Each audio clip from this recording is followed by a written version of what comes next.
Hi, welcome to Foundational Truths. In this series, we will be diving in, discussing, and applying foundational spiritual truths from the universal curriculum of love. These are not new concepts or new ideas. I did not invent these.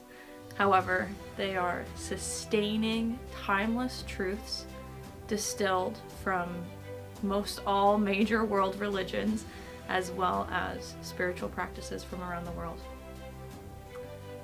My name is Aria McGowan. I will be your host for this series, and I'm excited to share this all with you. The first thing that I think is most important to talk about is that you are not separate from your Creator. You are not separate from God, Source, the universe, the Tao, however you want to phrase it, right? This all-encompassing life force energy that is ever present, ever flowing, and will never pass, right? You cannot be separate from this. The closest thing I can compare this to is imagine yourself or a friend of yours who really hates one of their parents, right? They distance themselves, travel to the farthest ends of the earth that they can possibly find. They deny and push down all of the traits that they may have that remind them of that parent.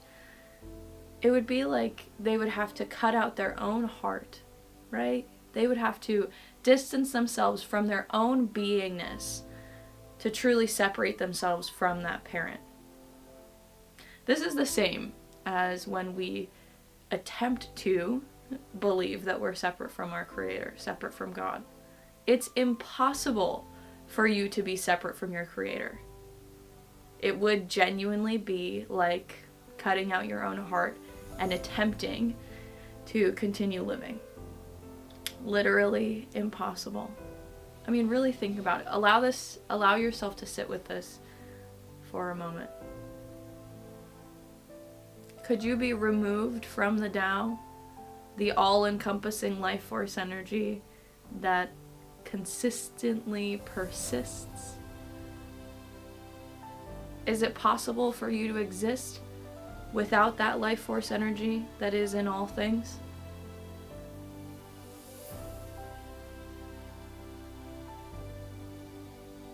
This analogy breaks down a little bit when we talk about the body, right?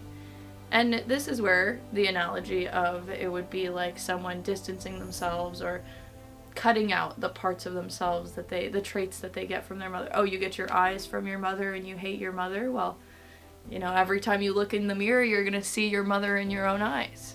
So, might as well remove your eyes, right? How funny would that be? How funny would that be? And obviously, we're not too concerned with the body. Another foundational spiritual truth that we'll be discussing is that you are not a body. You are not. The body is a learning tool, a tool used to exist in this stream, right?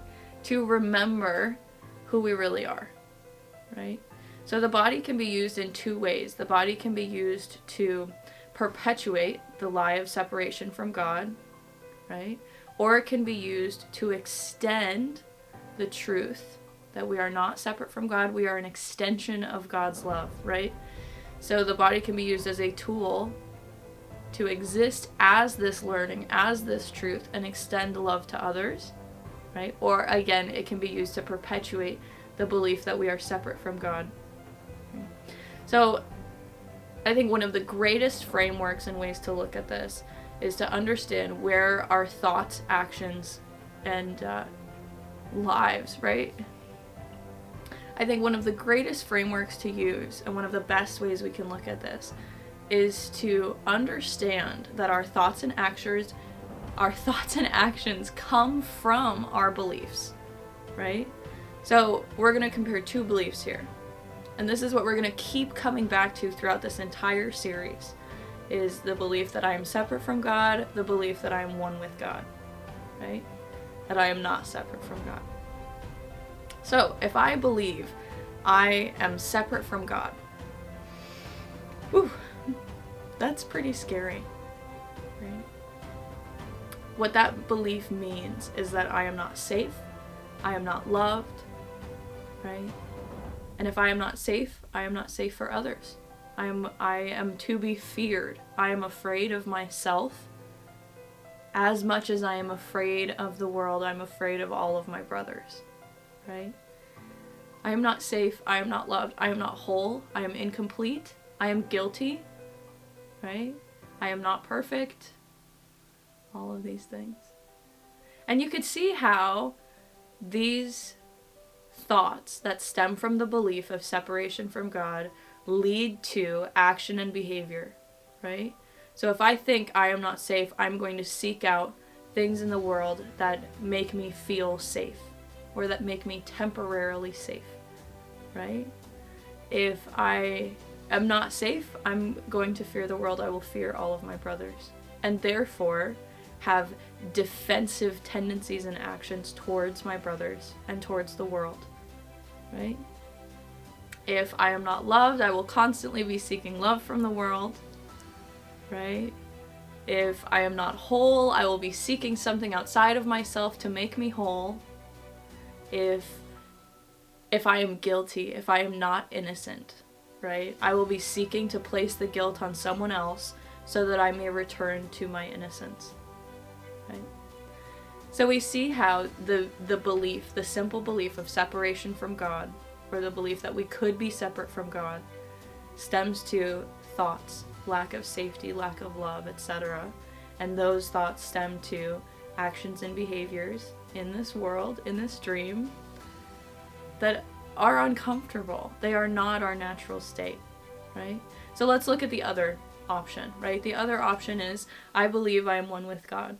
This means I believe that I am one with God, I am loved, I am safe, I am whole and complete, I am abundant, there is no lack in my existence, I am innocent, I am as God created me, right? How funny is it? How funny is it? You know, and Christianity is very well known for this.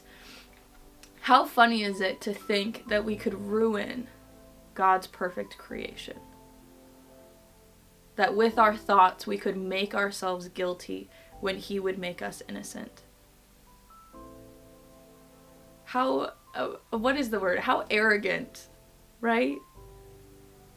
To think that we could disrupt the perfect order of the Tao, the perfect order of the Creator, right?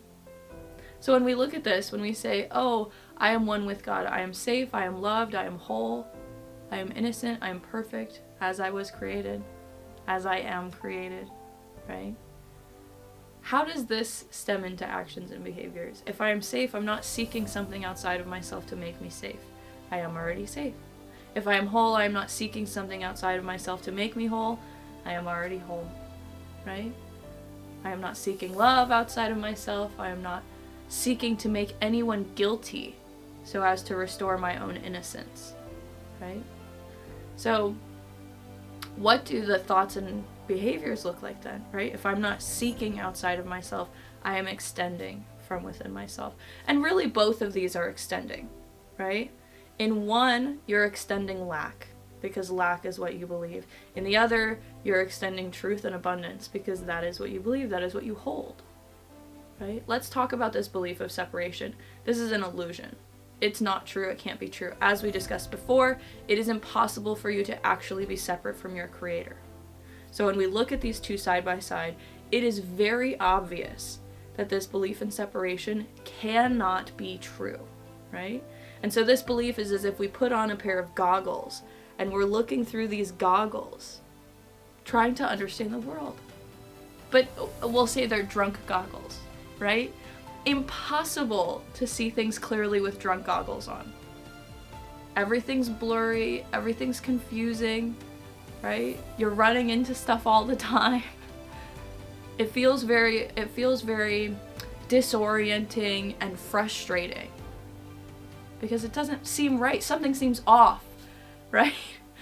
When you're wearing drunk goggles, you're looking at the world, you're like, why is everything so weird? This can't be right. Which is why you're trying to seek love, seek safety, seek your innocence. Because for you to be unsafe, guilty, and incomplete is not your true state. That's why it feels uncomfortable, right? So when we talk about learning and applying these truths, we are talking about correcting things on the level of belief. We're not so worried about correcting things on the level of thoughts and behavior. Thoughts and behavior will be corrected as we adjust the belief, right? So beliefs lead to wants, right? I believe I am unsafe leads to I want to be safe. And then the want is going to determine your thoughts and actions, right? And behavior. So if it's I'm not safe, I want to be safe, I am going to defend myself against those things I think I need to fear. I am going to find things to make me temporarily safe, right? If the belief is I am safe, just as I am, the want, you're not wanting for anything. It's just a natural extension. You're saying, I'm safe, and what? And so, right? Okay, great. What are the thoughts and actions? Being defenseless. If I am safe, I have no need for defenses, right? So this is a perfect example. I think that's it for today. Thank you for tuning in, and feel free to explore the rest of our library if you feel so called. Bye.